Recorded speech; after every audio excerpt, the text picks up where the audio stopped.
11वीं पुतली त्रिलोचनी की कहानी।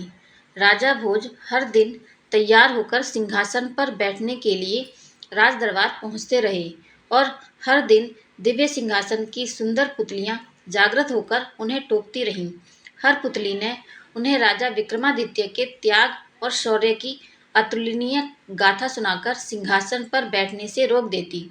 अब तक 10 पुतलियां द्वारा सुनाई कथा पढ़ चुके हैं। आइए आज पढ़ते हैं 11वीं पुतली त्रिलोचना की कहानी। अगले दिन राजा भोज जब दरबार में पहुंचे तो 11वीं पुतली त्रिलोचना जैसे जागृत होने के लिए तैयार बैठी थी। त्रिलोचना बोली, हे राजा भोज, आप प्रतिदिन इस सिंहासन पर बैठने के लिए आते हैं और राजा विक्रमादित्य की कथा सुनने के बाद लौट जाते हैं। फिर भी आपने अब तक हिम्मत नहीं हारी। राजा भोज का अभिमान अब कम हो चला था। वे विनम्रता पूर्वक बोले, हे सुंदरी, आप हमें राजा विक्रमादित्य की कौन सी कथा सुनाने वाली हैं? कृपया सुनाएं। हमारे साथ साथ नगर की प्रजा भी अपने पूर्व राजा की वीरता और त्याग से परिचित होना चाहती है। त्रिलोचना ने मुस्कुराकर कथा आरंभ की। हे राजन, राजा विक्रमादित्य बहुत बड़े प्रजापालक थे। उन्हें हमेशा अपनी प्रजा की सुख समृद्धि की ही चिंता सताती रहती थी। एक बार उन्होंने एक महायज्ञ करने की ठानी। असंख्य राजा महाराजाओं, पंडित और ऋषियों को आमंत्रित किया। यहाँ तक कि देवताओं को भी उन्होंने नहीं छोड़ा। पवन देवता को उन्होंने खुद निमंत्रण देने का मन बनाया तथा समुद्र देवता को आमंत्रित करने का काम एक योग्य ब्राह्मण को सौंपा। दोनों अपने काम से विदा हुए। जब विक्रम वन में पहुंचे तो उन्होंने ध्यान करना शुरू किया ताकि पवन देव का पता ठिकाना ज्ञात हो। योग साधना से पता चला कि पवन देव आजकल सुमेरु पर्वत पर वास करते हैं। उन्होंने सोचा, अगर सुमेरु पर्वत पर पवन देवता का आह्वान किया जाए तो उनके दर्शन हो सकते हैं। उन्होंने दोनों वेतालों का स्मरण किया तो वे उपस्थित हो गए। उन्होंने उन्हें अपना उद्देश्य बताया। बेतालों ने उन्हें आनन फानन में सुमेरु पर्वत की चोटी पर पहुंचा दिया। चोटी पर इतनी तेज हवा थी कि पैर जमाना मुश्किल था। बड़े बड़े वृक्ष और चट्टान अपनी जगह से उखड़कर दूर चले जा रहे थे, मगर विक्रम तनिक भी विचलित नहीं हुए। वे योग साधना में सिद्धहस्त थे, इसलिए एक जगह अचल होकर बैठ गए। बाहरी दुनिया को भूलकर अब पवन देव की साधना में रत हो गए। न कुछ खाना, न पीना, न सोना और आराम करना, सब भूलकर साधना में लीन रहे।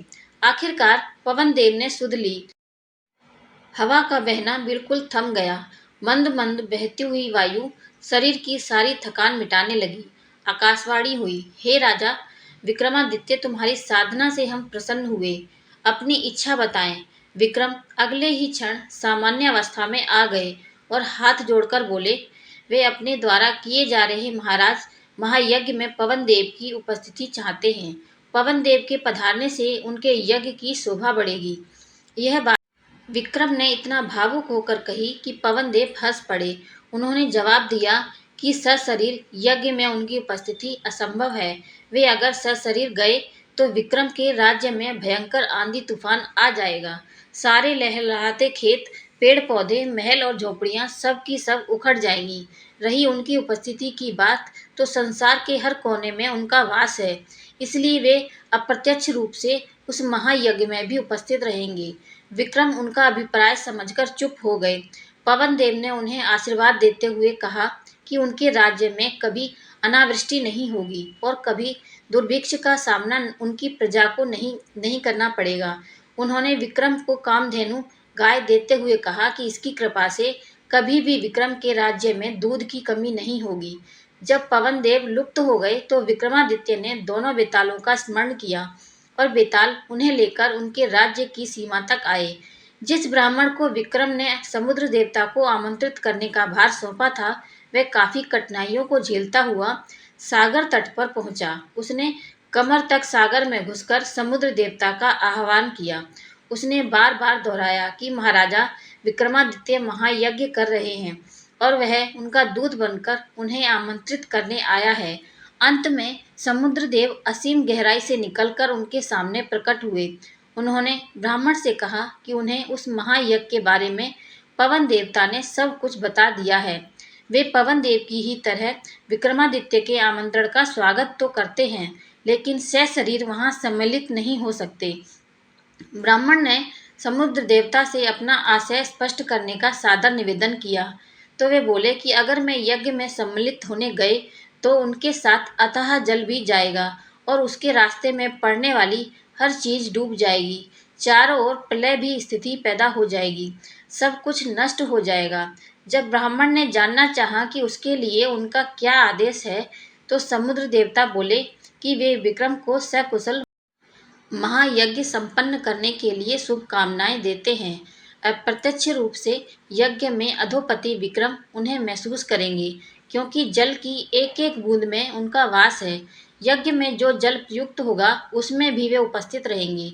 उसके बाद उन्होंने ब्राह्मण को 5 रत्न और एक घोड़ा देते हुए कहा, मेरी ओर से राजा विक्रमादित्य को यह उपहार दे देना। ब्राह्मण घोड़ा और रत्न लेकर वापस चल पड़ा। उसको पैदल चलता देख वह घोड़ा मनुष्य की बोली में उससे बोला कि इस लंबे सफर के लिए वह उसकी पीठ पर सवार क्यों नहीं हो जाता। उसके नानुकुर करने पर घोड़े ने उसे समझाया कि वह राजा का दूत है, इसलिए उसके उपहार का उपयोग वह कर सकता है। ब्राह्मण जब राजी होकर बैठ गया तो वह घोड़ा पवन वेग से उसे विक्रम के दरबार में ले आया। घोड़े की सवारी के दौरान उसके मन में इच्छा जागी, काश यह घोड़ा मेरा होता। जब विक्रम को उसने समुद्र देवता से अपनी बातचीत सविस्तार बताई और उन्हें उनके दिए हुए उपहार दिए, तब बिना कुछ कहे ही राजा विक्रमादित्य ने कहा कि 5 रत्न तथा घोड़ा ब्राह्मण को ही प्राप्त होने चाहिए। क्योंकि रास्ते में आने वाली सारी कठिनाइयां उसने राजा की खातिर हंसकर झेली।